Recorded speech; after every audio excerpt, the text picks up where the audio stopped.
భాగ్యనగర్ వేదికగా లోక్ మంథన్ మహోత్సవం కొనసాగుతుంది. 2016లో మధ్యప్రదేశ్ భోపాల్లో మొట్టమొదటిసారి నిర్వహించిన లోక్ మంథన్ ఆ తర్వాత ఒక్కో రాష్ట్రంలో ప్రతి 2 నెలలకోసారి నిర్వహిస్తున్నారు. ఇది 4వ లోక్ మంథన్. దక్షిణ భారతదేశంలోనే తొలిసారిగా హైదరాబాద్లో కొనసాగుతుంది. దేశంలోని జానపద కళాకారులందరినీ ఒకచోట చేర్చి వారి ప్రతిభను ప్రదర్శించేందుకు ప్రజ్ఞా ప్రవాహ అనే సంస్థ ఒక వేదికను ఏర్పాటు చేసింది. దేశంలోని మారుమూల ప్రాంతాల నుంచి ప్రతినిధులు, విదేశీ కళాకారులు ఈ కార్యక్రమానికి హాజరవుతున్నారు. డక్కలి కళాకారం అంటే మేము మాది వాళ్ళతాన అడక తిన జాతి. మాది జాతి అంటే డక్కలి జాతే మాది చిన్నది. ఈ కిన్నెరతోనే మా బతుకుదేరు జీవనము. ఈ కిన్నెర బట్టి మా తాతలు మునితాతల నుంచి వస్తున్నారు కానీ కిన్నెర వరకే వాడుకుంటారు కానీ మమ్మల్ని అంతే ఎవరు వాడుకోరు. ఈ డక్కలోళ్ళు తెలంగాణ 33 జిల్లాలలో ఒక్కరికి కూడా కొలువు లేదు, చదువు లేదు, ఇండ్లకు జాగ లేదు, తలము లేదు, పింఛన్లు లేవు, లోన్లు కూడా ఎవరు మమ్మల్ని పట్టించుకుంటలేరు. రాజకీయము పెద్దలు కానీ చిన్నలు కానీ ఎవరు పట్టించుకోరు. ఈ డక్కలోళ్ళనే కిన్నెర వరకే వాడుకుంటారు కానీ మమ్మల్ని ఎవరు వాడుకోరు, ఒక మెట్టుకు దేరు. మా బ్రతుకులు నారాయణపేట జిల్లా మొక్తాల తాలూకా జక్లేరు గ్రామం నుంచి ఈ డక్కలి పోచప్ప రేణుకుంట డక్కలి పోచప్ప వచ్చినాడు. ఈ బాధ ఏమిటిదో పెద్ద పెద్ద మానులకు, పెద్ద పెద్ద ముఖ్యమంత్రులకు, ఎమ్మెల్యేలకు, రాజకీయము రాజులకు మొత్తం తెలవాలనే ఈ కిన్నెర కళాకారుడు డక్కలి పోచప్ప ఈ కిన్నెరని అంతరంగము ముందరికే వస్తుంది కానీ మమ్మల్ని వాడుకునేది ఏం లేదు. ఈ కిన్నెరనే ముందుకు వస్తుంది కానీ మేమైతే మమ్మల్ని ఎవరెవరో దాసరోనికి అది ఇచ్చిండ్రు. నారాయణపేట జిల్లా కొండప్పకి ఇచ్చిండ్రు, ఒక మాస్టోర్కి ఇచ్చిండ్రు. అది మాస్టోడు కాదు, ఇది డక్కలి కిన్నెర కళాకారం డక్కలోళ్ళకి ఇచ్చేది. ఒక పద్మశ్రీ అవార్డు ఇవ్వాలని నేను ఒకటి కోరుకుంటున్నా. బీదలకు మా డక్కలి కళాకారులకు ఇవ్వాలని కోరుకుంటున్నాను. ఈ కళ ఎన్ని సంవత్సరాల నుంచి మీరు చేస్తున్నారు? ఓ మా తాతలు మునితాతల నుంచి మా జాంబవంతుడు ఆది జాంబవంతుడు ఎప్పుడు పుట్టించి మమ్మల్ని పెట్ట మీద వేసిండో ఈ కిన్నెర అప్పుడు పుట్టింది. ఆ కిన్నెరనే మా బతుకుదెరువు నుంచి. ఈ కిన్నెర కాదు, ఈ అమ్మ ఆదిశక్తి మాకు ఒక తల్లి లాంటిది. ఈ కిన్నెర ఈ డక్కలోళ్ళకే సొంతము, ఈ డొక్కలోళ్ళకే సొంతం. ఈ డక్కలోళ్ళతోని ఈ కిన్నెరతోనే మా బతుకుదెరువులు.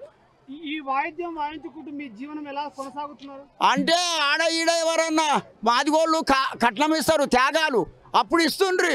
ఇప్పుడు ఎవరు ఇస్తలేరు, మమ్మల్ని దగ్గరికి రానిస్తలేరు. ఆడ గుడిసేసుకునే దూరం పో డక్కలోడని ఎవరు చూడ అనకమే కానీ మమ్మల్ని చేరదీయరు.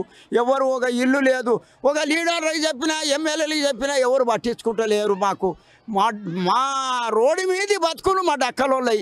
ఒక పింఛని లేదు, లోను లేదు, ఒక ఇల్లు లేదు, ఇడిసారం లేదు, రోడ్డు మీది బతుకులు. అగో మా గుడిసె అనేది దించుకొచ్చిన మా కళాకారులు, మా పిల్లలు ఎంతమంది ఉన్నారో ఆ కిన్నెలు కూడా మా పిల్లలకు నేర్పుకుంటున్నాము. ఈ కిన్నెర అనేది ఇది పోకూడదు, ఈ కళ పోకూడదనే నేను నేర్పుతున్నా. ఏడా మహబూబ్నగర్ జిల్లాలో నవపేట మండలంలో 87 పిల్లలకు మన కాలేజ్ పిల్లలకు నేర్పిన నేను. అప్పుడు శ్రీదేవి కలెక్టర్ మేడము మహబూబ్నగర్లో నేర్పించింది ఆ మేడం. అంటే ఈ కళ ప్రదర్శన చేయడానికి హైదరాబాద్కి వచ్చారు కదా, ఇంత పెద్ద ప్రోగ్రాంలో మీరు ప్రదర్శన చేస్తారా, మీకు ఏమనిపిస్తుంది? మాకు మంచిగా అనిపిస్తుంది కానీ ఈ కిన్నెరతోని ఈ ప్రపంచం ముందుకు రావాలి, ఈ ప్రపంచము ముందుకు రావాలనే కోరుకుంటున్నాం సారు. మేమేమి చేసుకుంటలేము. మా పొట్టకింత అన్నము, మాకు ఇంత ఏదో ఇంత లోన్లో ఇంత ఇండ్లు మంజూరు చేసి లేని వాళ్ళకు ఇండ్లు లేవు, జాగాలు లేవు, ఏవి లేవు. మా బ్రతుకులే రోడ్డు మీది బతుకులు. కాగితాలు చెత్తపట్టి ఏరుకొని బతుకుతున్నారు మా రోడ్డు మీద మా డక్కలోళ్ళు.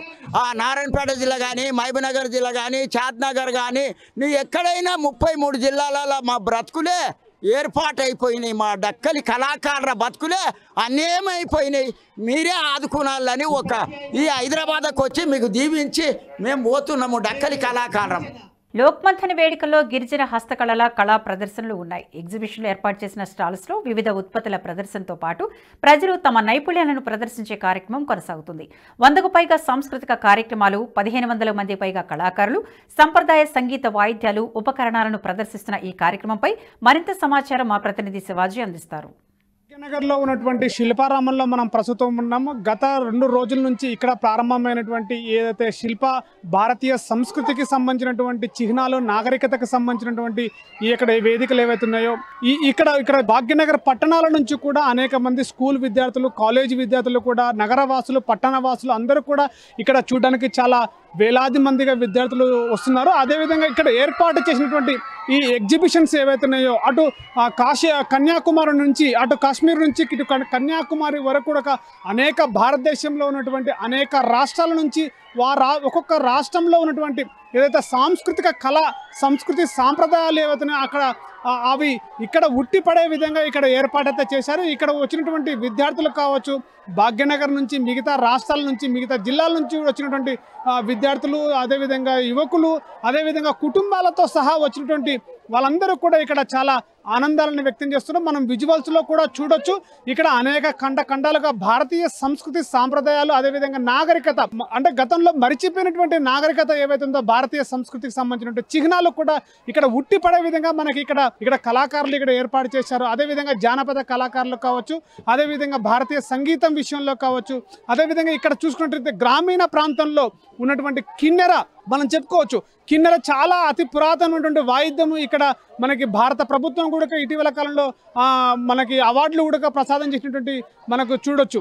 అదేవిధంగా ఇక్కడ ఉన్నటువంటి ప్రస్తుతం ఇక్కడ ఈ శిల్పారామం కావచ్చు, అటు శిల్ప కళావేదిక కావచ్చు, అనేక మంది వేల మంది విద్యార్థులతోటి కూడా ఇక్కడ నిండు కుండలాగా, అంటే జనాలు కూడా అలా వచ్చి ఈ యొక్క శిల్ప కళావేదిక శిల్పారామంలో కూడా చూస్తున్నట్లుగా తమ యొక్క సంతోషాన్ని వ్యక్తం చేస్తున్నట్టుగా పరిస్థితి కూడా మనం కనపడుతుంది.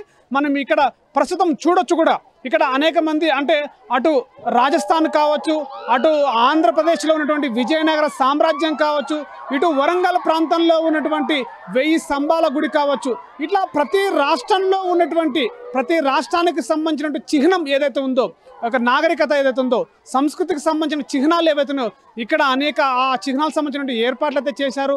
అదేవిధంగా సభ్యత సంస్కారానికి సంబంధించినటువంటి కళాకారులు కూడా ఇక్కడికి వచ్చి వివిధ రాష్ట్రాల నుంచి కూడా వచ్చారు. అదేవిధంగా మనం చూసుకున్నట్టయితే ఈశాన్య రాష్ట్రాల్లో ఉన్నటువంటి అటు నాగాలాండ్ కావచ్చు, అటు త్రిపుర కావచ్చు, అటు ఈశాన్య రాష్ట్రాల్లో ఉన్నటువంటి నాగరికతకు సంస్కృతికి సంబంధించినటువంటి గోండులు కూడా, వనవాసీలు కూడా, అడవి ప్రాంతాల్లో గిరిజన ప్రాంతాల్లో ఉన్నటువంటి వాళ్ళందరూ కూడా ఇక్కడ ఈ యొక్క సాంస్కృతిక మేళలో ప్రపంచము భారతదేశం యొక్క సాంస్కృతిక వైభవము కూడా ఇక్కడ ఉట్టిపడే విధంగా కూడా ఈ యొక్క మేళా మనకి చూసినట్లయితే మనకు ఉట్టిపడే విధంగా కనబడుతుంది.